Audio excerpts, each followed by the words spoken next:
thought I was doing okay. God, how did I end up this way? Think I'm getting used to this pain, and I only got myself to blame.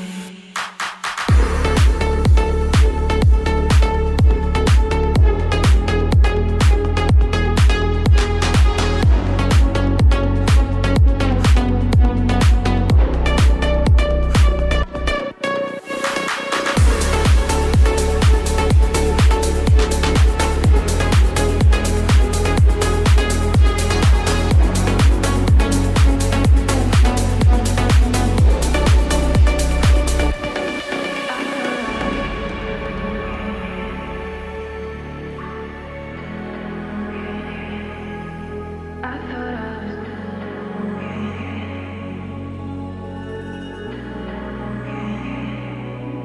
I thought I was doing okay.